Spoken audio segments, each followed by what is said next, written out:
there'll be 80,000 delicacies that will be presented for you. 80,000 foods, desserts, dishes that will be given.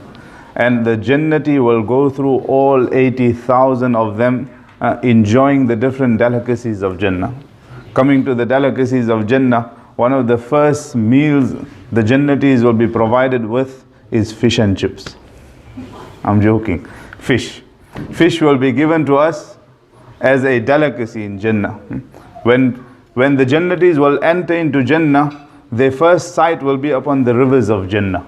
When they will look at the rivers of Jannah, obviously in the rivers will be the fish of Jannah. And Allah subhanahu wa ta'ala will show them a show which is described in the hadith, a musabaqa that will be between the fish, a wrestling show. These days you can term it as a dolphin show. You know, we pay 50, 60 pounds just to show the children a dolphin show. A dolphin show will be shown to us in Jannah. And when the Jannatis will be embarking upon the ships of Jannah, however they will be, Allah subhanahu wa ta'ala has planned it for us, and we cannot describe it to its extreme beauty, but describe it as a cruise. You know, these days we go upon a cruise in the ocean and someone is looking at a shark and someone is seeing a whale, etc. So a Jannati will spot a whale, a huge fish that will appear in front of him, and the fish will communicate with him. Today we have all these different devices, we want to communicate with animals. However, the animals cannot communicate back to us. We try to train them and we do everything. Millions and billions have been spent so that Sulaiman alayhi salam was given this gift.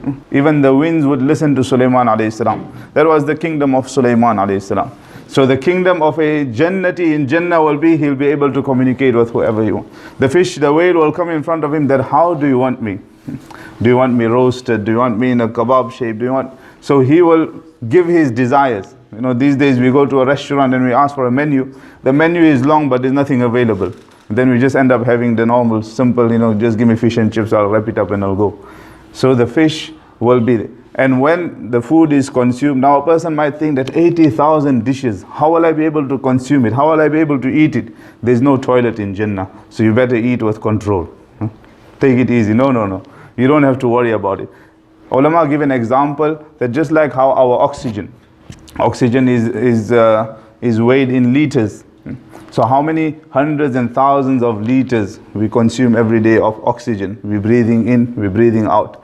Yet we do not, our system and our body consumes it all and then it takes it out with carbon dioxide.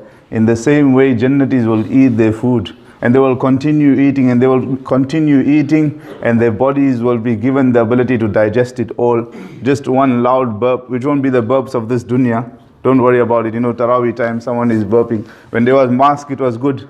So we don't have to worry about anyone burping because the mask will give him the taste of his own burp. But in Jannah, it will be a sweet smelling musk phrase that will come and all his food will be digested. Meaning, now move on. Move on to your next journey in Jannah and continue enjoying the benefits of Jannah. So the delicacies of